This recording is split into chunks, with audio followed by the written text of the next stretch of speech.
ಆರ್ಎಸ್ಎಸ್ನಲ್ಲಿ ನನ್ನ ಮೇಲೆ ಲೈಂಗಿಕ ದೌರ್ಜನ್ಯವಾಗಿದೆ ಅಂತ ಡೆತ್ ನೋಟ್ ಪೋಸ್ಟ್ ಮಾಡಿ ಕೇರಳದಲ್ಲಿ 26 ವರ್ಷದ ಟೆಕ್ಕಿ ಆತ್ಮಹತ್ಯೆಗೆ ಶರಣಾಗಿದ್ದಾನೆ. ಕೊಟ್ಟಾಯಂ ಜಿಲ್ಲೆಯ ತಂಪಲಕಾಡ್ ನಿವಾಸಿ ಆನಂದ್ ಅಜಿ ಆರ್ಎಸ್ಎಸ್ ವಿರುದ್ಧ ಗಂಭೀರ ಆರೋಪಗಳನ್ನು ಮಾಡಿ 15 ಪುಟಗಳ ಡೆತ್ ನೋಟ್ ಪೋಸ್ಟ್ ಮಾಡಿ ಆತ್ಮಹತ್ಯೆಗೆ ಶರಣಾಗಿದ್ದಾನೆ. ಸಣ್ಣ ಬಾಲಕನಾಗಿದ್ದಾಗಲೇ ಆನಂದ್ ಅಜಿ ಆರ್ಎಸ್ಎಸ್ ಸೇರಿದ್ದು ಬಿಜೆಪಿ ಕಾರ್ಯಕರ್ತ ಕೂಡ ಆಗಿದ್ದ. ನನ್ನ ಆತ್ಮಹತ್ಯೆಗೆ ಯಾವುದೇ ಹುಡುಗಿ ಸಾಲ ಕಾರಣವಲ್ಲ. ನನ್ನ ಖಿನ್ನತೆಯ ಕಾರಣಕ್ಕೆ ಕೆಲಸದ ಮೇಲೆ ಗಮನ ಹರಿಸಲು ಸಾಧ್ಯವಾಗ್ತಿಲ್ಲ. ಇದಕ್ಕೆ ರಾಷ್ಟ್ರೀಯ ಸ್ವಯಂ ಸೇವಕ ಸಂಘ ಆರ್ಎಸ್ಎಸ್ ಕಾರಣ. ಆರ್ಎಸ್ಎಸ್ ಶಿಬಿರಗಳಲ್ಲಿ ಸಂಘಟನೆಯ ಎನ್ಎಂ ಮತ್ತು ಅನೇಕ ಸದಸ್ಯರು ತೀವ್ರ ಲೈಂಗಿಕ ಕಿರುಕುಳ ನೀಡಿದ್ದಾರೆ. ಆರ್ಎಸ್ಎಸ್ ಸೇರಿದಾಗ ಅನೇಕ ಶಿಬಿರಗಳಲ್ಲಿ ನನ್ನ ಮೇಲೆ ಲೈಂಗಿಕ ದೌರ್ಜನ್ಯ ಆಗಿದೆ. ಇದರಿಂದ ನನಗೆ ಮಾನಸಿಕ ಅಸ್ವಸ್ಥತೆ ಕಾಡಿದೆ. ಆರ್ಎಸ್ಎಸ್ ದ್ವೇಷ ಹರಡುತ್ತೆ. ಹಲವು ವರ್ಷಗಳಿಂದ ಕೆಲಸ ಮಾಡಿರುವುದರಿಂದ ನನಗೆ ಇದು ಚೆನ್ನಾಗಿ ತಿಳಿದಿದೆ. ಇದೇ ರೀತಿ ಹಲವಾರು ಮಕ್ಕಳ ಮೇಲೆ ಲೈಂಗಿಕ ಮತ್ತು ದೈಹಿಕ ದೌರ್ಜನ್ಯ ಎಸಗಿದ್ದಾರೆ. ಪೋಷಕರು ನಿಮ್ಮ ಮಕ್ಕಳ ಬಗ್ಗೆ ಎಚ್ಚರಿಕೆ ವಹಿಸಿ. ಮಕ್ಕಳು ಈ ದೌರ್ಜನ್ಯವನ್ನ ಹೇಳಿಕೊಳ್ಳಲು ಭಯಭೀತರಾಗುತ್ತಾರೆ. ಪೋಷಕರು ಆಪ್ತವಾದರೆ ಮಕ್ಕಳು ಎಲ್ಲವನ್ನೂ ಹೇಳಿಕೊಳ್ಳಲು ಸಾಧ್ಯವಾಗುತ್ತೆ. ಹೀಗಂತ ಆರ್ಎಸ್ಎಸ್ ವಿರುದ್ಧ ಗಂಭೀರ ಆರೋಪ ಮಾಡಿ ಟೆಕ್ಕಿ ಆತ್ಮಹತ್ಯೆಗೆ ಶರಣಾಗಿದ್ದಾನೆ. ಆದರೆ ಆತ್ಮಹತ್ಯೆಗೆ ಶರಣಾದ ಆನಂದ್ ಮಾನಸಿಕ ಖಿನ್ನತೆಯಿಂದ ಬಳಲ್ತಾ ಇದ್ದ ಅಂತ ಕೇರಳ ಆರ್ಎಸ್ಎಸ್ ಮೂಲಗಳು ತಿಳಿಸಿವೆ. ಆರ್ಎಸ್ಎಸ್ ಸದಸ್ಯರಿಂದ ಲೈಂಗಿಕ ದೌರ್ಜನ್ಯ ಎಂದು ಆರೋಪಿಸಿ ಟೆಕ್ಕಿ ಆತ್ಮಹತ್ಯೆ ಮಾಡಿಕೊಂಡ ಪ್ರಕರಣದಲ್ಲಿ ತನಿಖೆ ಆಗಬೇಕು ಅಂತ ಸಂಸದೆ ಪ್ರಿಯಾಂಕಾ ಗಾಂಧಿ ಆಗ್ರಹಿಸಿದ್ದಾರೆ. ಟ್ವೀಟ್ ಮಾಡಿ ತಕ್ಷಣ ಕ್ರಮಕ್ಕೆ ಪಟ್ಟು ಹಿಡಿದಿದ್ದಾರೆ. ಈ ಆರೋಪಗಳ ಬಗ್ಗೆ ಆರ್ಎಸ್ಎಸ್ ಸಂಪೂರ್ಣವಾಗಿ ತನಿಖೆ ಮಾಡಲು ಅವಕಾಶ ನೀಡಬೇಕು. ಆನಂದ್ ಜಿ ತಮ್ಮ ಆತ್ಮಹತ್ಯೆ ಸಂದೇಶದಲ್ಲಿ ಆರ್ಎಸ್ಎಸ್ನ ಹಲವಾರು ಸದಸ್ಯರಿಂದ ಪದೇ ಪದೇ ದೌರ್ಜನ್ಯಕ್ಕೊಳಗಾಗಿದ್ದಾರೆ ಅಂತ ಆರೋಪಿಸಿದ್ದಾರೆ. ತಾವು ಬಲಿಪಶುವಲ್ಲ ಮತ್ತು ಆರ್ಎಸ್ಎಸ್ ಶಿಬಿರಗಳಲ್ಲಿ ವ್ಯಾಪಕ ಲೈಂಗಿಕ ದೌರ್ಜನ್ಯ ನಡೆದಿದೆ ಅಂತ ಅವರು ಸ್ಪಷ್ಟವಾಗಿ ಹೇಳಿದ್ದಾರೆ. ನಿಜವಾಗಿದ್ದರೆ ಇದು ಭಯಾನಕವಾಗಿದೆ. ಭಾರತದಾದ್ಯಂತ ಲಕ್ಷಾಂತರ ಚಿಕ್ಕ ಮಕ್ಕಳು ಮತ್ತು ಹದಿಹರೆಯದವರು ಈ ಶಿಬಿರಗಳಿಗೆ ಹಾಜರಾಗ್ತಾರೆ. ಆರ್ಎಸ್ಎಸ್ ನಾಯಕರು ತಕ್ಷಣ ಕ್ರಮ ಕೈಗೊಳ್ಳಬೇಕು ಅಂತ ಪ್ರಿಯಾಂಕಾ ಗಾಂಧಿ ತನಿಖೆಗೆ ಆಗ್ರಹಿಸಿದ್ದಾರೆ. ಮತ್ತೊಂದೆಡೆ ಆರ್ಎಸ್ಎಸ್ ಶಿಬಿರಗಳಲ್ಲಿ ಲೈಂಗಿಕ ದೌರ್ಜನ್ಯದ ಬಗ್ಗೆ ಡೆತ್ ನೋಟ್ನಲ್ಲಿ ಸ್ಪಷ್ಟವಾಗಿ ತಿಳಿಸಲಾಗಿದೆ. ಇದರ ಸತ್ಯ ಏನು ಅಂತ ಆರ್ಎಸ್ಎಸ್ ತಕ್ಷಣ ಮೌನ ಮುರಿಬೇಕು ಅಂತ ಕಾಂಗ್ರೆಸ್ ನಾಯಕ ಕೆಸಿ ವೇಣುಗೋಪಾಲ್ ಆಗ್ರಹಿಸಿದ್ದಾರೆ. ಆರ್ಎಸ್ಎಸ್ ಲೈಂಗಿಕ ಕಿರುಕುಳದ ಬಗ್ಗೆ ಪುಸ್ತಕವನ್ನೇ ಬರೆದಿದ್ದಾರೆ. ಹನುಮೇಗೌಡ ಎಂಬುವರು ಈ ಬಗ್ಗೆ ಪುಸ್ತಕ ಬರೆದಿದ್ದಾರೆ ಅಂತ ಸಚಿವ ಪ್ರಿಯಾಂಕ್ ಖರ್ಗೆ ಹೇಳಿದ್ದಾರೆ. ಪುಸ್ತಕನೇ ಬರೆದಿದ್ದಾರೆ. ಯಾವ ರೀತಿ ಇವರು ಲೈಂಗಿಕ ಕಿರುಕುಳ ಕೊಡ್ತಾರೆ ಆರ್ಎಸ್ಎಸ್ನವರು. ಇನ್ನು ಸರ್ಕಾರಿ ಸ್ಥಳಗಳಲ್ಲಿ ಆರ್ಎಸ್ಎಸ್ ಚಟುವಟಿಕೆಗಳಿಗೆ ಪ್ರಿಯಾಂಕ್ ಖರ್ಗೆ ನಿಷೇಧ ಕೋರಿದ ಬೆನ್ನಲ್ಲೇ ಕಲಬುರಗಿಯಲ್ಲಿ ಬಿಜೆಪಿ ಕಾರ್ಯಕರ್ತರು ಆರ್ಎಸ್ಎಸ್ ಪೋಸ್ಟರ್ ಅಂಟಿಸಿದ್ದಾರೆ. ಯಾರು ಭಾರತವನ್ನ ಪ್ರೀತಿಸ್ತಾರೋ ಅವರು ಆರ್ಎಸ್ಎಸ್ ಅನ್ನ ಪ್ರೀತಿಸ್ತಾರೆ ಅಂತ ಎಸ್ವಿಪಿ ವೃತ್ತ ಸೇರಿದಂತೆ ಹಲವೆಡೆ ಪೋಸ್ಟರ್ ಹಾಕಿದ್ದಾರೆ. ಮತ್ತೊಂದೆಡೆ ಆರ್ಎಸ್ಎಸ್ ಚಟುವಟಿಕೆ ನಿಷೇಧ ಕೋರಿ ಸಚಿವ ಪ್ರಿಯಾಂಕ್ ಖರ್ಗೆ ಪತ್ರ ಬರೆದಿದ್ದಾರೆ. ಪರಿಶೀಲಿಸಿ ಸೂಕ್ತ ಕ್ರಮ ಕೈಗೊಳ್ಳುವಂತೆ ಸಿಎಸ್ಗೆ ಸೂಚಿಸಿದ್ದೀನಿ ಅಂತ ಸಿಎಂ ಸಿದ್ದರಾಮಯ್ಯ ಹೇಳಿದ್ದಾರೆ. ಪ್ರಿಯಾಂಕ್ ಖರ್ಗೆ ಬರೆದಿರೋದು ನಿಜ. ತಮಿಳುನಾಡಿನಲ್ಲಿ ಏನ್ ಮಾಡಿದ್ದಾರೆ ನೋಡಿ ಅಂತ ಹೇಳಿ. ಬಿಜೆಪಿ ನಾಯಕರು ಅವರ ಮಕ್ಕಳಿಗೊಂದು ನಿಯಮ, ಬಡವರ ಮಕ್ಕಳಿಗೆ ಒಂದು ನಿಯಮ ಮಾಡೋದ್ಯಾಕೆ ಅಂತ ಸಚಿವ ಪ್ರಿಯಾಂಕ್ ಖರ್ಗೆ ಪ್ರಶ್ನಿಸಿದ್ದಾರೆ. ಪ್ರಹ್ಲಾದ್ ಜೋಶಿ, ಆರ್ ಅಶೋಕ್ ಸೇರಿ ಬಿಜೆಪಿ ನಾಯಕರ ಮಕ್ಕಳು ಯಾಕೆ ಗೋಮೂತ್ರ ಕುಡಿಯುತ್ತಿಲ್ಲ, ಏಕೆ ಧರ್ಮ ರಕ್ಷಣೆ ಗೋರಕ್ಷಣೆಗೆ ಹೋಗುತ್ತಿಲ್ಲ ಅಂತ ವಾಗ್ದಾಳಿ ನಡೆಸಿದ್ದಾರೆ. ನಿಮ್ಮ ಅಮಿತ್ ಶಾ ಅವರು, ರಾಜನಾಥ್ ಸಿಂಗ್ ಅವರು, ನಿಮ್ಮ ಜೋಶಿ ಅವರು, ನಿಮ್ಮ ಅಶ್ವಥ್ ನಾರಾಯಣ ಅವರು, ಅಶೋಕ್ ಅವರು, ಯಾರೇ ನೀವು ಇಡೀ ನಿಮ್ಮ ಅನುರಾಗ್ ಠಾಕೂರ್ ಅವರು, ಇವ್ರ ಮಕ್ಕಳೆಲ್ಲ ಏನ್ ಮಾಡ್ತಾ ಇದ್ದಾರೆ ಸ್ವಲ್ಪ ನೋಡ್ಬಿಡಿ. ಆರ್ಎಸ್ಎಸ್ ಚಟುವಟಿಕೆಗಳನ್ನ ಸರ್ಕಾರಿ ಸ್ಥಳದಲ್ಲಿ ಬ್ಯಾನ್ ಮಾಡಬೇಕು ಅಂದಿರೋ ಪ್ರಿಯಾಂಕ್ ಖರ್ಗೆ ವಿರುದ್ಧ ಮಾಜಿ ಸಂಸದ ಪ್ರತಾಪ್ ಸಿಂಹ ವಾಗ್ದಾಳಿ ನಡೆಸಿದ್ದಾರೆ. ನೆಹರು ಕುಟುಂಬಕ್ಕೆ ಆರ್ಎಸ್ಎಸ್ ಬ್ಯಾನ್ ಮಾಡಲಾಗಿಲ್ಲ, ಇನ್ನು ಸಿದ್ದರಾಮಯ್ಯ ಪ್ರಿಯಾಂಕ್ ಖರ್ಗೆ ಕೈಲಾಗುತ್ತಾ ಅಂತ ಪ್ರಶ್ನಿಸಿದ್ದಾರೆ. ಆರ್ಎಸ್ಎಸ್ ಅನ್ನ ಬ್ಯಾನ್ ಮಾಡೋ ವಿಚಾರ ಬಿಟ್ಬಿಡಿ. ನೆಹರು ಕೈಲ ಮಾಡಕ್ಕಾಗಿಲ್ಲ, ನೆಹರು ಮುರಿಮಗಳ ಹೆಸರು ಇಟ್ಕೊಂಡಿರುವಂತ ನಿಮ್ ಕೈಲಲ್ಲಿ ಮಾಡಕ್ಕಾಗುತ್ತೆ. ಆರ್ಎಸ್ಎಸ್ಗೆ ಅದರದೇ ಆದ ಇತಿಹಾಸ ಇದೆ ಅಂತ ಡಿಸಿಎಂ ಡಿಕೆ ಶಿವಕುಮಾರ್ ಹೇಳಿದ ಬಗ್ಗೆ ಸಚಿವ ಪ್ರಿಯಾಂಕ್ ಖರ್ಗೆ ಪ್ರತಿಕ್ರಿಯಿಸಿದ್ದಾರೆ. ಆರ್ಎಸ್ಎಸ್ನದು ಗಾಂಧಿ ಕೊಂದ ಇತಿಹಾಸ, ಕೋಮು ವಿಷ ಬೀಜ ಬಿತ್ತಿದ ಇತಿಹಾಸ ಅಂತ ವಾಗ್ದಾಳಿ ನಡೆಸಿದ್ದಾರೆ. ಇದು 100 ವರ್ಷ ಇತಿಹಾಸ ಇದೆ ಅವರಿಗೆ. ಸುಳ್ಳಿನ ಇತಿಹಾಸ ಇದೆ, ದೇಶ ವಿರೋಧಿ ಚಟುವಟಿಕೆ ಮಾಡುವಂಥ ಒಂದು ಇತಿಹಾಸ ಇದೆ, ಗಾಂಧೀಜಿಯವರ ಯಾವ ರೀತಿ ಕೊಂದಿರೋದು ಇತಿಹಾಸ ಇದೆ, ಸಮಾಜದಲ್ಲಿ ಕೋಮದ ವಿಷ ಬೀಜವನ್ನು ಬಿತ್ತಿರೋ ಇತಿಹಾಸ ಇದೆ. ಮತ್ತೊಂದೆಡೆ ಆರ್ಎಸ್ಎಸ್ ಕುರಿತು ಬಹಿರಂಗ ಚರ್ಚೆಗೆ ಬನ್ನಿ ಅಂತ ಎಂಎಲ್ಸಿ ಸಿಟಿ ರವಿ ಸಚಿವ ಪ್ರಿಯಾಂಕ್ ಖರ್ಗೆಗೆ ಸವಾಲ್ ಹಾಕಿದ್ದಾರೆ. ಇನ್ನು ಆರ್ಎಸ್ಎಸ್ನ ಏನೂ ಮಾಡೋಕ್ಕಾಗಲ್ಲ, ಕಾಂಗ್ರೆಸ್ ಆರಿ ಹೋಗೋ ದೀಪ ಅಂತ ವಿಪಕ್ಷ ನಾಯಕ ಆರ್ ಅಶೋಕ್ ಗುಡುಗಿದ್ದಾರೆ. ಬೂತ್ ಲೆವೆಲಲ್ಲಿ ಕೆಲಸ ಮಾಡಿ ಜನಮನ್ನಣೆ ಪಡೆದು ಜನಾಂದೋಲನದ ಮೂಲಕ ಜನನಾಯಕರಾದವರು ನೀವಲ್ಲ. ನಿಮಗೆ ರಾಜಕೀಯ ವಾರಸುದಾರಿಕೆ. ಅವರಪ್ಪ ಯಾಕೆ ಬಂದು ಹೋದರು? ಅವರಪ್ಪ RSS ಕ್ಯಾಂಪ್ ಬಂದು ಯಾಕೆ ಹೋದ್ರು? ಇನ್ನು 2 ವರ್ಷ ಆಡ್ದಂಗೆ ಬಂದು ಹೋಗ್ತಿದ್ದೆ ಓಡೋಕ್ಕೆ. ಶಾಸಕ ಮುನಿರತ್ನಗೆ ಕರಿಟೋಪಿ ಎಂಎಲ್ಎ ಎಂದು ಡಿಸಿಎಂ ಡಿಕೆ ಕರೆದ ಬಗ್ಗೆ ಮಾಜಿ ಸಂಸದ ಪ್ರತಾಪ್ ಸಿಂಹ ಪ್ರತಿಕ್ರಿಯಿಸಿದ್ದಾರೆ. ಕುಸುಮ ಗೆಲ್ಲಿಸಬೇಕು ಅಂತ ತನುಮನ ಧನ ಎಲ್ಲ ಹಾಕಿದ್ದೀರಿ, ಜಮೀರಿದ್ರೆ ಬಿಳಿ ಟೋಪಿ ಸಾಬಣ್ಣ ಬಾ ಅಂತೀರಾ? 2028ಕ್ಕೆ ಡಿಕೆ ಶಿವಕುಮಾರ್ ಜಾಬ್ಲೆಸ್ ಆಗ್ತಾರೆ ಅಂತ ವಾಗ್ದಾಳಿ ನಡೆಸಿದ್ದಾರೆ. ಕೊರಿ ಟೋಪಿ ಹಾಕಿರೋ MLA ಬಾರೋ ಅಂತೀರಿ, ಪ್ರದರ್ಶನ ಕರೀರಿ ಸರ್ ನೋಡೋಣ. ಬಿಳಿ ಟೋಪಿ ಹಾಕಿರುವ ಸಾಬಣ್ಣ ಬಾರೋ ಜಮೀರು ಅಂತ ಕರೀರಿ. ಕುಸುಮ ಅವ್ರನ್ನ ಏನೋ ದಂಡಿಗೆ ಕೂರಿಸ್ಬೇಕು, MLC ಮಾಡ್ಕೊಳ್ಳಿ ಸರ್, ರಾಜ್ಯಸಭಾ ಕಳಿಸಿ. ನಾನು ಮುಖ್ಯಮಂತ್ರಿ ಆಗಿದ್ರೆ ನಾನು ಮಾಡ್ತಿರ್ಲಿಲ್ಲ.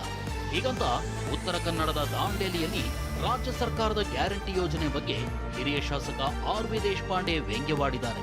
ವೋಟ್ ಚೋರಿ ಕಾರ್ಯಕ್ರಮದಲ್ಲಿ ಮಾತಿನ ಭರದಲ್ಲಿದ್ದ ಶಾಸಕ ದೇಶಪಾಂಡೆ ಗ್ಯಾರಂಟಿಗಳು ಮತ್ತು ಇಂದಿರಾ ಕಿಟ್ ಬಗ್ಗೆ ಪ್ರಸ್ತಾಪಿಸಿದ್ದು, ನಾನು ಸಿಎಂ ಆಗಿದ್ರೆ ಇದೆಲ್ಲ ಮಾಡ್ತಿರ್ಲಿಲ್ಲ ಅಂದಿದ್ದು ವಿವಾದ ಸೃಷ್ಟಿಸಿದೆ. ಕರೆಂಟ್ ಬಿಲ್ ಮನೆಗೂ ಇಲ್ಲ, ಯಾವ ಮನೆಗೂ ಕರೆಂಟ್ ಬಿಲ್ ಇಲ್ಲ, ಯಾವ ಪರಮಾತ್ಮ ನಾವು ಮುಖ್ಯಮಂತ್ರಿ ನಾಯಕ ಮಾಡ್ತಿದ್ದೀವಿ.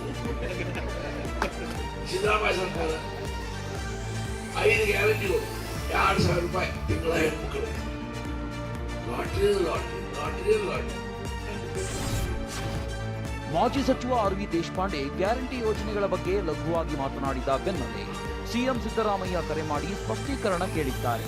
ಬಳಿಕ ಪತ್ರಿಕಾ ಪ್ರಕಟಣೆ ಹೊರಡಿಸಿರುವ ಶಾಸಕ RV ದೇಶಪಾಂಡೆ, ನಾನು ಪಂಚ ಗ್ಯಾರಂಟಿ ವಿರುದ್ಧ ಮಾತನಾಡಿಲ್ಲ, ಸರ್ಕಾರದ ಗ್ಯಾರಂಟಿ ಯೋಜನೆಗಳನ್ನ ಶ್ಲಾಘಿಸಿದ್ದೇನೆ ಅಂತ ಸ್ಪಷ್ಟನೆ ನೀಡಿದ್ದಾರೆ. ಸಿದ್ದರಾಮಯ್ಯ ಬಡವರಿಗಾಗಿ ಇಷ್ಟೆಲ್ಲ ಯೋಜನೆಗಳನ್ನ ತಂದಿದ್ದಾರೆ ಅಂತ ಸಿದ್ದರಾಮಯ್ಯ ಜನಪರ ಆಡಳಿತವನ್ನ ಹೊಗಳಿದ್ದೇನೆ, ನನ್ನ ಮಾತುಗಳನ್ನ ತಪ್ಪಾಗಿ ಅರ್ಥೈಸಿದ್ದು ವಿಷಾದನೀಯ ಅಂತ ದೇಶಪಾಂಡೆ ಹೇಳಿದ್ದಾರೆ. ಬೆಂಗಳೂರಿನ ಅಧಿಕೃತ ನಿವಾಸ ಕಾವೇರಿಯಲ್ಲಿ ಸಿಎಂ ಸಿದ್ದರಾಮಯ್ಯ ಸಂಪುಟ ಸಹೋದ್ಯೋಗಿಗಳಿಗೆ ಔತಣಕೂಟ ಆಯೋಜಿಸಿದ್ದಾರೆ. ಸಚಿವ ಸಂಪುಟ ಪುನಾರಚನೆಗೂ ಮುನ್ನ ಔತಣಕೂಟ ಆಯೋಜಿಸಲಾಗಿದ್ದು, ಸಚಿವರನ್ನ ವಿಶ್ವಾಸಕ್ಕೆ ಪಡೆಯಲು ಸಿಎಂ ಮುಂದಾಗಿದ್ದಾರೆ ಎನ್ನಲಾಗಿದೆ. ಈಗಾಗಲೇ ಸಚಿವರಾದ MB ಪಾಟೀಲ್, ಡಿ ಸುಧಾಕರ್, ಬೈರತಿ ಸುರೇಶ್, ಸಂತೋಷ್ ಲಾಡ್ ಸೇರಿ ಹಲವರು ಸಿಎಂ ಡಿನ್ನರ್ ಪಾರ್ಟಿಗೆ ಆಗಮಿಸಿದ್ದಾರೆ. ಡ್ರಾಫ್ಟ್ ಕೊಡೋ ನೆಪದಲ್ಲಿ ಅಪರಿಚಿತ ಯುವತಿ ಮೇಲೆ 2 ಯುವಕರು ಅತ್ಯಾಚಾರ ನಡೆಸಿದ್ದಾರೆ.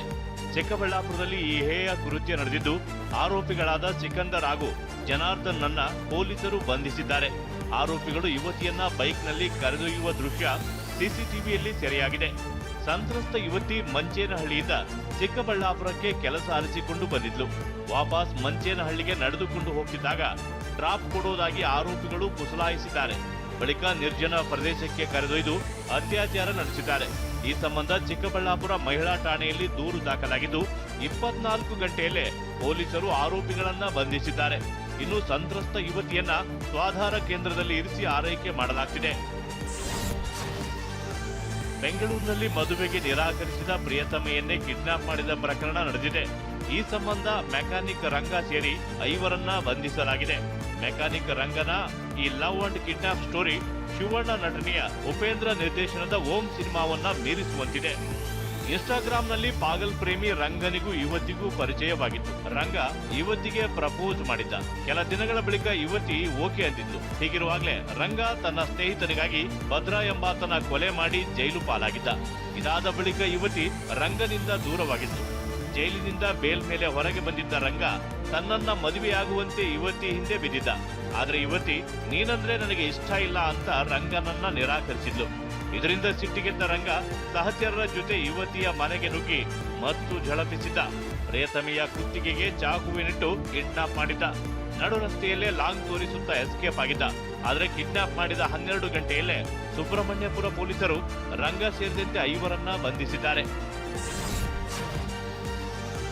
ಧರ್ಮಸ್ಥಳದಲ್ಲಿ ಶವ ಹೂತಿದ್ದಾಗಿ ಹೇಳಿದ್ದ ಚಿನ್ನಯ್ಯನ ಬಂಧನ ಪ್ರಕರಣ ಸಂಬಂಧ ಎಸ್ಐಟಿ ಅಧಿಕಾರಿಗಳು ತನಿಖೆ ಚುರುಕುಗೊಳಿಸಿದ್ದಾರೆ. ಸೋಮವಾರ ಆರೋಪಿ ಚಿನ್ನಯ್ಯನ ಪತ್ನಿ ಮಲ್ಲಿಕಾ ಹಾಗೂ ಚಿನ್ನಯ್ಯನ ಸಹೋದರಿ ರತ್ನಾಳನ್ನ ಅಧಿಕಾರಿಗಳು ವಿಚಾರಣೆ ನಡೆಸಿದರು. ಫಂಡಿಂಗ್ ವಿಚಾರದಲ್ಲಿ ಮಲ್ಲಿಕಾ ಹಾಗೂ ರತ್ನಾಳನ್ನ ವಿಚಾರಣೆ ನಡೆಸಲಾಗಿದೆ. ಇನ್ನು ಮಹೇಶ್ ಶೆಟ್ಟಿ ತಿಮರೋಡಿ ಮನೆಗೆ ತೆರಳಿದ ಎಸ್ಐಟಿ ಅಧಿಕಾರಿಗಳು ತಿಮರೋಡಿ ಮಗಳ ಹೇಳಿಕೆಯನ್ನ ದಾಖಲಿಸಿಕೊಂಡಿದ್ದಾರೆ. ಶಾಸಕ ಎಚ್.ಡಿ. ರೇವಣ್ಣ ಪತ್ನಿ ಭವಾನಿ ಹಾಸನಾಂಬೆ ದರ್ಶನ ಪಡೆದುಕೊಂಡರು.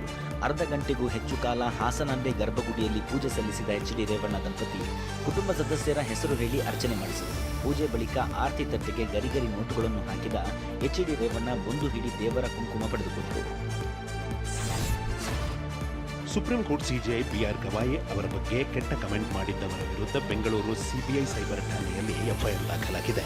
ಸಿಜೆಐ ಮೇಲೆ ವಕೀಲ ಶೂ ಎಸೆಯಲು ಪ್ರಯತ್ನಿಸಿದ ಪ್ರಕರಣಕ್ಕೆ ಸಂಬಂಧಿಸಿದ ಪೋಸ್ಟ್ಗೆ ಕೆಟ್ಟ ಕಮೆಂಟ್ ಹಾಕಿದ್ದ ಕೇಸರಿ ನಂದನ್, ಶ್ರೀಧರ್ ಕುಮಾರ್, ನಾಗೇಂದ್ರ ಪ್ರಸಾದ್, ರಮೇಶ್ ನಾಯಕ್, ಎಂಸಿ ಮಂಜುನಾಥ್ ವಿರುದ್ಧ ಎಫ್ಐಆರ್ ದಾಖಲಿಸಲಾಗಿದೆ.